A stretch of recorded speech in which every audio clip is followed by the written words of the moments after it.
Sua Bíblia comigo, por favor. Qual é o costume da igreja? Ler em pé? Qual é o costume da igreja? Ler em pé? Assentado como você está mesmo, abra comigo em Atos, capítulo 8, versículo 29, ao texto...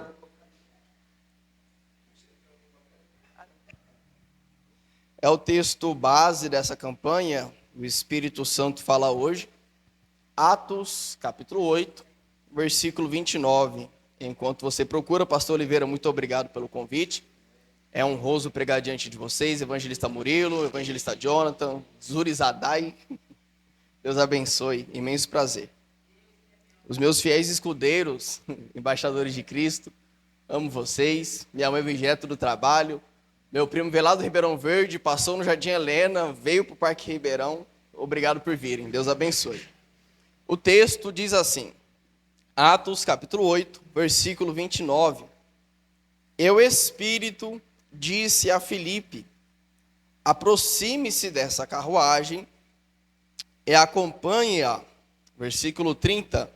Então Filipe correu para a carruagem, ouviu o homem lendo o profeta Isaías, ele perguntou, o Senhor entende o que está lendo? Amém? Deixa a sua Bíblia aberta, deixa a sua mente ligada, olhe para cá e preste atenção. Esse livro de Atos foi escrito por Lucas. Esse livro de Atos é o segundo volume de uma obra completa de Lucas. Lucas escreveu tanto o Evangelho, que leva o seu nome, como também esse livro. No primeiro volume, quando ele retrata o Evangelho de Jesus, ele se preocupa em escrever tudo o que Jesus fez, os seus milagres, seus prodígios, as suas maravilhas e tudo aquilo que ele ensinou. Porque o ministério de Jesus, ele não se baseia simplesmente em seus milagres, por mais que seja muito conhecido por causa disso.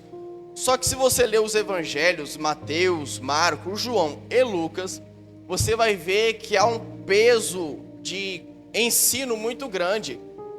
Por exemplo, o Sermão da Montanha, que leva os capítulos 5, 6 e 7 do livro de Mateus. Então, o Evangelho de Jesus, ele é muito mais que milagres. Então, Lucas preocupa-se em escrever tudo aquilo que Jesus fez e ensinou. O livro de Atos, ele é interessante, porque ele retrata a história da igreja quando Jesus é assunto aos céus. Jesus morre, Jesus ressuscita, se apresenta vivo aos apóstolos e após isso ele volta para os céus.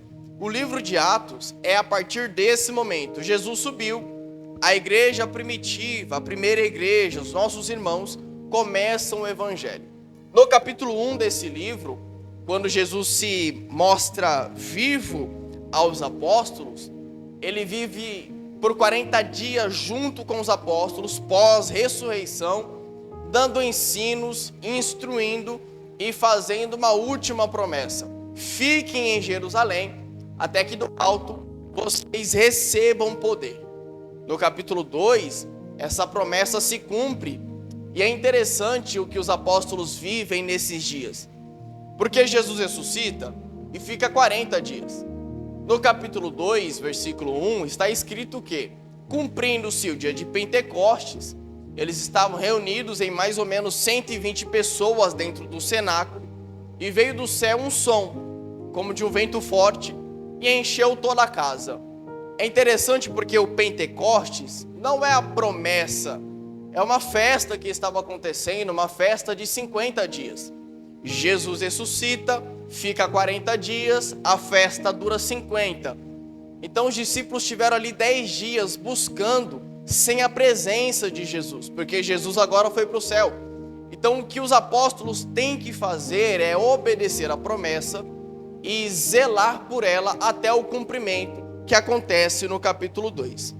No capítulo 3, já há uma manifestação de milagres. Nós já vemos um coxo à porta do templo sendo curado por Pedro.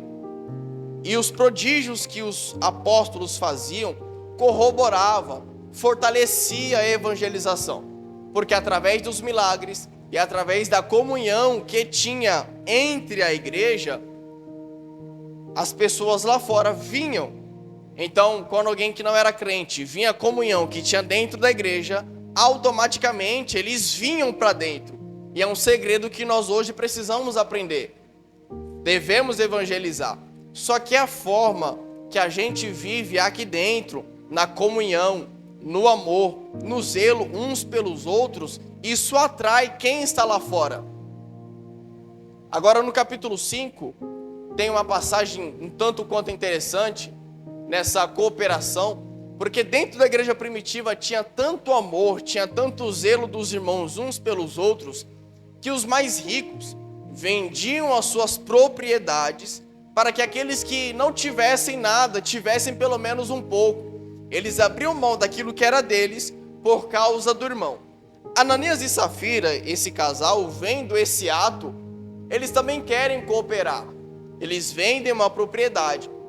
Só que o erro de Ananias e Safira foi, como a Bíblia não cita o valor que eles venderam a propriedade, vamos usar um valor simbólico. Eles venderam um terreno por 20 mil. O que eles combinaram? Vamos levar 10 mil de oferta para a igreja e vamos dizer que foi por esse valor que nós vendemos a nossa propriedade. Eles poderiam ofertar os 10 mil e ficar com 10. O erro deles foi mentir na oferta, porque eles combinaram em casa antes do culto. Vendemos por 20, vamos ofertar 10 aos pés de Pedro e vamos dizer que foi por este valor que nós vendemos a propriedade.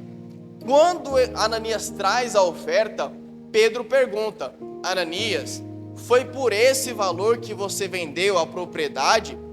Ananias responde: foi por esse valor. E Ananias cai duro no meio do culto. É um ambiente muito sério quando nós nos referimos a um culto onde a presença do Espírito Santo está presente. Porque antes de Ananias morrer, Pedro pergunta: por que você deixou Satanás encher o seu coração? E o que te fez pensar que você mentiria ao Espírito Santo? Então aprendemos que o ambiente do culto é algo sério. A oferta que você traz, seja ela a sua adoração com a mão levantada, ou o dinheiro que você deposita, é algo sério. O culto é um ambiente santo, não porque o templo é santo, mas a presença de Jesus faz com que o culto, faz com que o ambiente seja santo. No capítulo 6, a igreja crescendo, precisa ver a instituição de diáconos, como nós conhecemos hoje. Porque os apóstolos, eles não estavam conseguindo pregar e servir as viúvas ao mesmo tempo. O que eles pensam? Vamos levantar diáconos, porque eles servem, e a gente continua pregando. E a pregação não para, e o povo é servido. E dentre os diáconos, alguém chamado Estevão. Estevão levanta-se como um grande pregador da palavra. No capítulo 7, Estevão enfrenta o sinédrio e prega contra a dureza do coração do povo judeu. Eles não gostam da mensagem de Estevão, e por resultado, Estevão é apedrejado. É o primeiro cristão a morrer por causa do evangelho. Estevão morre. No capítulo 8, no versículo 1, a Bíblia apresenta um homem chamado Saulo de Tarso, fariseu, zeloso pela lei de Deus. E Saulo, ele aprova a morte de Estevão, porque o evangelho, ele surge como uma seita. Os judeus não aceitavam o evangelho. Eles olhavam para Jesus e o rejeitavam, porque Jesus se equiparava, Jesus se dizia Deus. E para um judeu, alguém dizer que é Deus é inadmissível. Eles olhavam para a igreja, olhavam para os cristãos e perseguia esse povo. No versículo 1 ainda, diz que se desencadeia uma perseguição severa contra a igreja de Jesus. Mas isso contribuiu para a evangelização, porque se lembra da promessa de Atos 1, vocês vão receber poder, e esse poder é para que vocês sejam minhas testemunhas em Jerusalém, em Samaria, até os confins da terra. É algo interessante porque a igreja de Jesus, ela é vitoriosa. Até aquilo que os homens planejam para aprisionar, para paralisar a igreja, faz com que a igreja rompa, faz com que a igreja cresça. E é exatamente isso que acontece em Atos 8. Eles querem perseguir, mas com a perseguição, os discípulos saem de Jerusalém e vão para outras cidades. Mas indo para outras cidades, eles passam evangelizando. Então tudo aquilo que a igreja enfrenta, nós não vamos vencer. A igreja já é vitoriosa em Cristo Jesus. Nós já temos uma promessa que qualquer peleja que a igreja de Jesus enfrente, nós vamos sair vitoriosos em Cristo. E um dos homens que saem de Jerusalém nessa perseguição para evangelizar se chama Filipe. Ele passa pela região de Samaria. Passando por lá, ele passa evangelizando, pregando o reino de Deus e anunciando o nome de Jesus. E eu te lembro que judeu e samaritano não se bicam. Eles olhavam para os samaritanos, eles quem? Os judeus olhavam para os samaritanos e repudiavam. Só que o evangelho de Jesus, ele não faz distinção de raça, ele não faz distinção de cor. Jesus veio para todos, e quando Filipe passa por Samaria, ele passa evangelizando. E algo grandioso acontece. E nós precisamos olhar para a história dos Atos dos Apóstolos e ver que nos falta poder. Que isso, Miguel? Falta. Porque durante as pregações de Filipe, endemoniados eram libertos, pessoas eram curadas, e isso fortalecia a pregação do evangelho, porque Filipe pregava e os milagres testificavam o que ele pregava. Enquanto Filipe pregava sobre libertação, sobre o Cristo que era verdade, um endemoniado caía e era liberto. Então precisamos voltar às origens da igreja primitiva. Precisamos buscar mais poder. Uma igreja sem poder não cresce. Um ministério sem poder não rompe, seja qual for, independente do nome, seja o seu ministério particular, ou seja uma igreja. Se ela não tiver poder, não rompe, não cresce, não vai. E dentro de Samaria tem um homem chamado Simão. E esse Simão é conhecido, Lucas apresenta como Simão o mago. Era um homem que dentro de Samaria praticava feitiçaria. E através da feitiçaria, dos seus truques, ele ludibriava, ele iludia o povo de Samaria.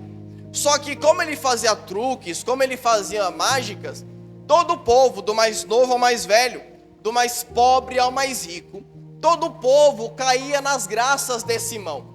Só que diante da pregação do evangelho, o povo deixa de seguir Simão e volta-se para o evangelho. Mas o próprio Simão agora, ele se converte, ele crê na mensagem e é batizado nas águas. Simão agora vai acompanhando o ministério de Filipe. Versículo 13 diz que ele seguia e observava maravilhado os prodígios que Filipe operava. Só que agora no versículo 14, a sede da igreja em Jerusalém ouve falar da manifestação do poder que está havendo em Samaria. Para fortalecer, para apoiar, eles enviam Pedro e João. Quando Pedro e João chegam em Samaria, eles perguntam: vocês já receberam o Espírito Santo? Não, ainda não recebemos. Eles já eram crentes, já haviam sido batizados nas águas, só que ainda não haviam recebido revestimento de poder, ainda não tinham recebido o Espírito. Pedro e João começam a impor as mãos sobre as pessoas, sobre os samaritanos, e eles recebem poder do alto. Simão, que há pouco tempo era feiticeiro, ele começa a olhar esse ato aos olhos dele, miraculosos, e fica espantado, e ele se interessa pela atitude, porque ele começa a comparar: eu ludibriava o povo, e esses homens realmente têm um poder que eu não tenho, eles têm um dom que eu também quero ter. Simão, ele oferece dinheiro a Pedro e João: olha, eu ofereço tanto, para que vocês compartilhem comigo esse dom. Pedro olha para Simão e diz: Simão, pereça você e o seu dinheiro, e que Deus perdoe o intento do seu coração. Pedro olha para Simão e diz: eu vejo que você está enlaçado em amarguras e no seu próprio pecado. E eu te lembro que há poucos instantes eu disse que Simão se convertera, creu na pregação do evangelho, se batizou nas águas. Só que Simão está oferecendo dinheiro para comprar um dom gratuito. Simão está corrompido ainda. E Simão acompanhou o ministério de Filipe. Simão estava vendo milagres. Simão viu demônios saírem dos corpos das pessoas. Simão viu o paralítico andar. Simão acompanhou todo o mover. Só que na hora de manifestar quem ele era, Simão ainda estava amargoso, ainda tinha amargura dentro do coração de Simão. E é um grande perigo, porque ele acompanhou o movimento, ele acompanhou o poder, só que Simão ainda não havia sido contagiado do lado de dentro. Simão foi batizado nas águas, Simão creu no evangelho, só que não tinha se convertido ainda. E é um grande perigo nadarmos e morrermos na praia. Podemos passar o tempo que for dentro da igreja, se Cristo não conhecermos, se a palavra de Deus não penetrar a nossa alma, não transformarmos quem somos, nós não veremos Ele. E é um perigo que estamos sujeitos. Qual, Micael? Acompanhar o movimento, ver o que Deus faz, presenciarmos milagres, mas naquele dia Jesus dizer para nós que não nos conhece. E é um grande perigo, porque eu te lembro que Cristo, Ele é onisciente, Ele é onipotente, conhece tudo, aquilo que já aconteceu, o que acontece, o que vai acontecer, Ele já conhece. E como Ele pôde dizer que naquele dia dirá a alguns que não os conhecem? Os homens dirão: eu cantei, profetizei e expulsei demônios em teu nome, Jesus. E Jesus dirá: nunca vos conheci. Podemos passar uma vida inteira dentro da igreja e de Deus sermos desconhecidos. Porque o fato de nós trabalharmos para Deus, o fato de sermos ativos na obra, isso não gera intimidade com o Espírito Santo. Você pode cantar, você pode pregar, você pode ser envolvido, mas o seu trabalho não gera intimidade. Não adianta.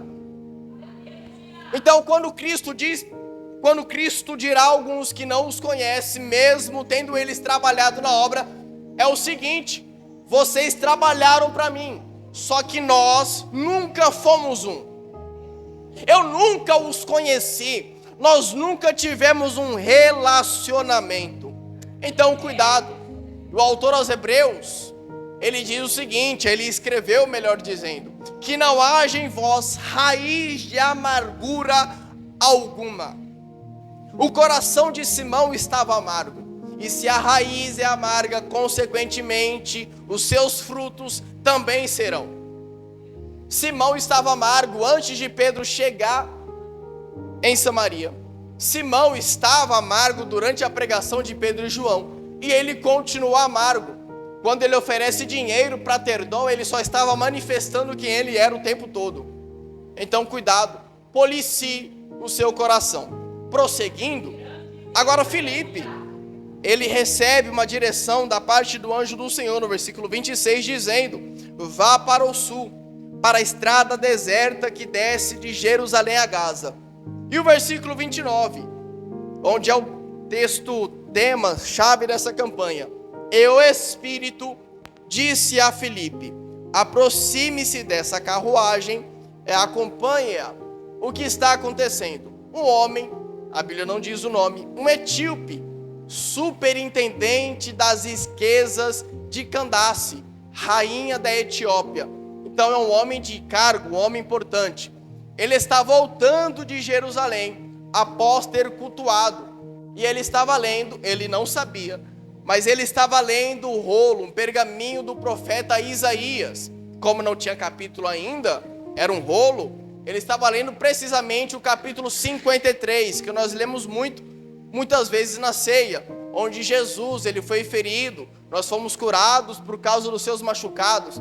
Ele estava lendo esse texto. Só que o etíope não entende sobre quem Isaías está falando. E Filipe, correndo ao lado da carruagem, Filipe pergunta: você entende o que você está lendo? Ele responde: como eu posso entender, se não há quem me explique? Isso aqui é interessante, esse mover do Espírito. Que mover, Micael? Não vi nada demais. Tem. O Espírito disse a Filipe: vai atrás da carruagem, acompanha ela. Por que o Espírito faz todo esse mover? Por causa do etíope. O etíope precisava conhecer o Evangelho. É por causa de uma vida, o Espírito Santo faz o mover. E é interessante porque sobre o mover do Espírito, Paulo escreve em 1 Coríntios capítulo 12, sobre a manifestação do Espírito. Ele escreve: alguns profetizam, alguns falam em línguas, outros interpretam, alguns têm discernimento de Espírito, mas tudo isso acontece pelo mesmo Espírito. Então tudo aquilo que você vê em um culto pentecostal é o próprio Espírito fazendo.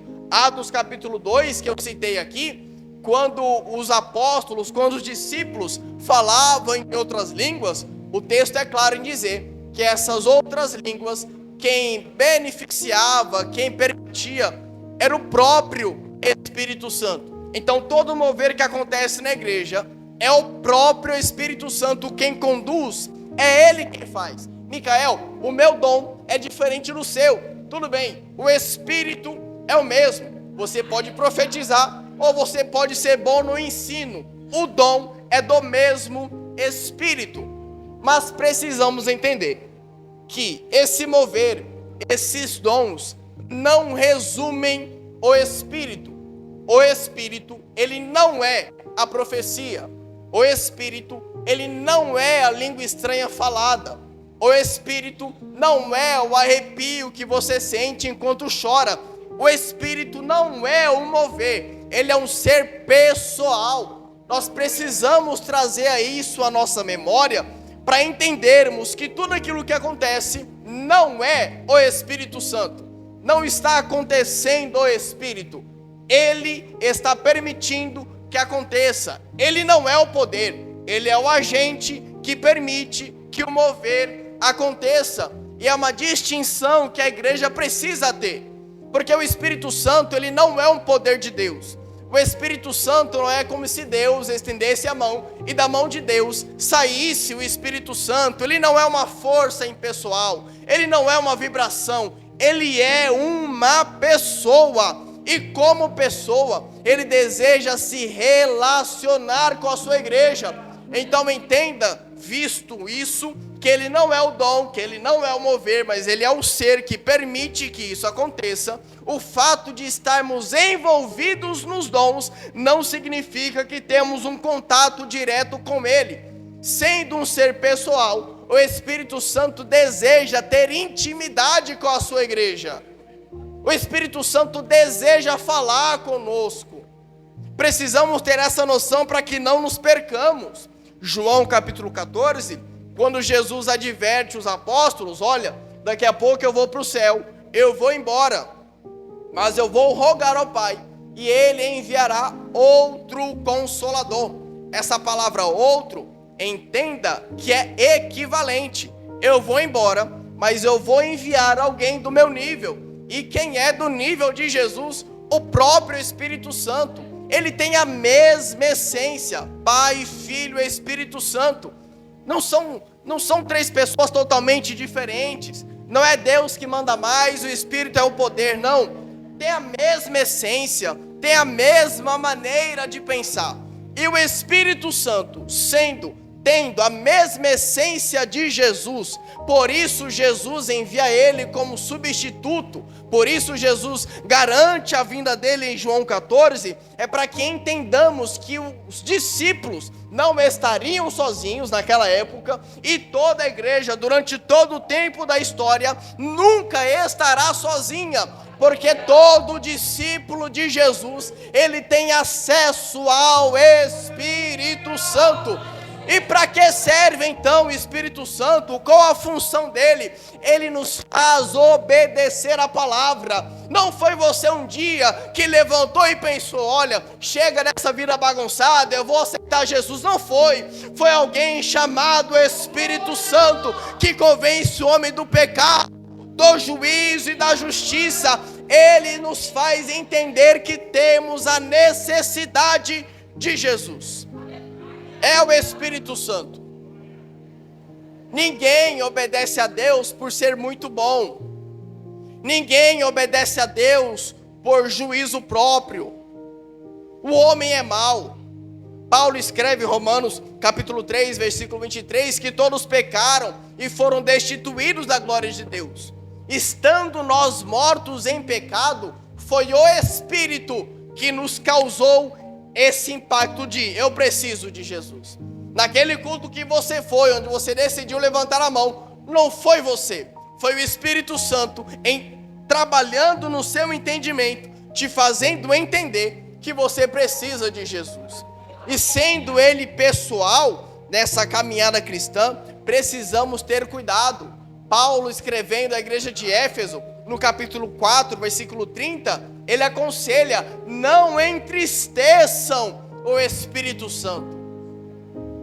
Cuidado com a maneira que você vive. O pecado entristece o Espírito Santo. Ele não habita aqui dentro, não é sobre a parede, a pintura, não é. Ele habita dentro de nós. Nós somos o templo dele. Ele está conosco a todo tempo. Quando olhamos o que não devemos, quando pecamos, quando erramos, ele está presente.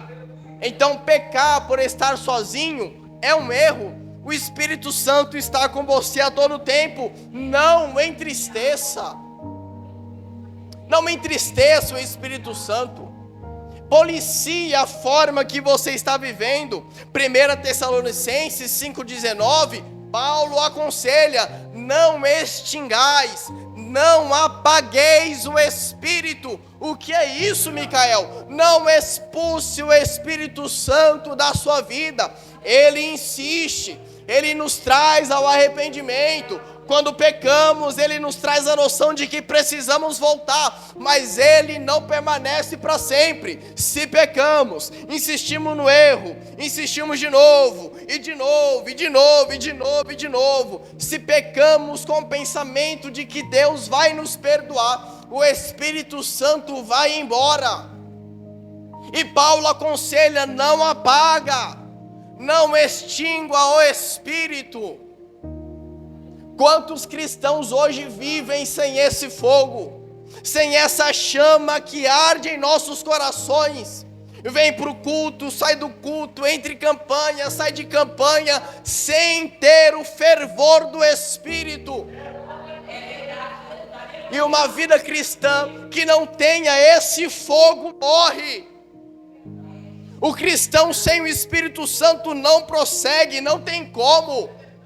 Paulo escreve em Romanos capítulo 8, versículo 16, melhor, no 15, ele escreve: vocês não receberam um espírito de escravidão para estar de novo escravos do medo. Versículo 16, vocês receberam um espírito de adoção, que é a mesma coisa que o Espírito Santo, e esse Espírito Santo testifica, comunica, orienta o nosso espírito que somos filhos de Deus.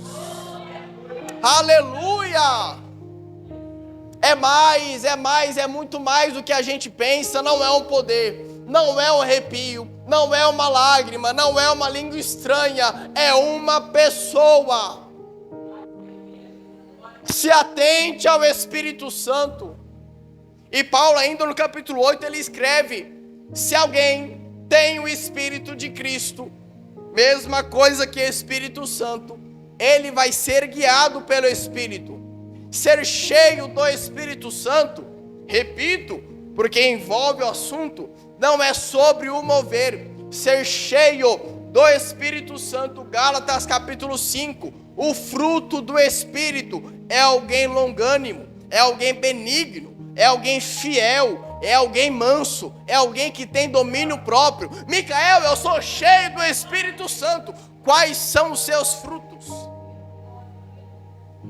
Ser cheio do Espírito Santo é ir totalmente contra a vontade da tua carne. Micael, o que é carne? É a natureza humana que não foi regenerada. É a parte do ser humano que deseja o pecado. O Santo Espírito nos guia totalmente oposto desse caminho. Sem o Espírito Santo não dá. Não dá. Efésios capítulo 1, versículo 13, Paulo escreve que ele é o penhor que nós recebemos. E isso é lindo. O que é penhor? Eu compro um carro do Zuri e dou um penhor. Eu dou um sinal, eu dou um valor de entrada para o Zuri. E esse valor garante que o restante do pagamento eu vou entregar. Quando Deus nos dá o Espírito Santo como penhor, é a garantia de que tudo aquilo que Deus nos prometeu sobre a eternidade está garantido. Se temos o Espírito, é certo que o arrebatamento virá. Se temos o Espírito, é certo que passaremos a eternidade com Cristo. Ele é o nosso penhor, Ele é o selo da promessa, Ele é o consolador. Paulo escreve em Romanos que Ele intercede por nós com gemidos que palavras não podem explicar, porque nós não sabemos como devemos pedir. E o Espírito Santo que está dentro de nós, Ele ora a Deus em nosso favor. A vida cristã não é solitária. Você não está sozinho no ministério. Micael, mas ninguém apoia. Não é sobre essa companhia que eu estou dizendo. Estou falando sobre o Espírito Santo. A vida cristã não é solitária. Repito João 14, eu vos enviarei outro, o que? Consolador. Ele tem um bálsamo que nenhuma medicina oferece. O Espírito Santo entende lágrimas que não há terapia no mundo que entenda, não há psicanalista que resolva a sua situação, mas Jesus enviou alguém chamado Espírito Santo. Ele conhece o que você passa, Ele sabe o que você sente, e Ele sabendo não fica inerte, Ele não fica parado, Ele vai até a Deus e ora por você. Você não está sozinho. Aleluia! Graças a Deus. 1 Tessalonicenses 5,19. Não apague o Espírito. Não apague o Espírito. A Bíblia diz: não sabeis vós que o Espírito Santo sente ciúmes de vocês? E não é aquele ciúme possessivo, aquele ciúme tóxico, é zelo.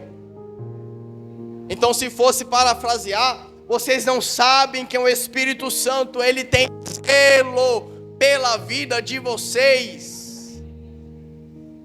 Não ande com qualquer um. Não converse com qualquer um. O que é isso, Micael? Eu devo me afastar do mundo. Você precisa estar lá para evangelizar. Você vive numa sociedade. Só que em termos de influência, não ande com qualquer um. O Espírito Santo, ele tem ciúmes de você. Não assista a qualquer coisa. Não ouça qualquer coisa.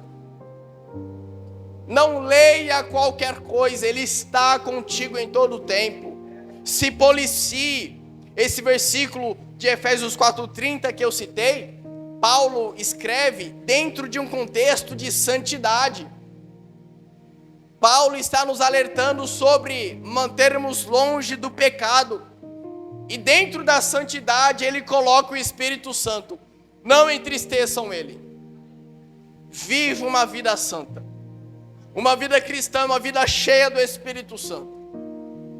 É alguém que fala em língua sim, é alguém que profetiza sim, mas sobretudo, é alguém que tem o seu interior mudado. É alguém que tem a sua mentalidade mudada. Exemplo, se Simão Mago houvesse se convertido, com certeza, ele não ofereceria dinheiro para o dom de Deus. Feche os seus olhos, deixa eu orar por você. Espírito Santo, diante da tua palavra eu oro ao Senhor. Nos ajude a nos atentarmos à tua presença. Amigo Espírito Santo, que não percamos a sensibilidade do teu toque.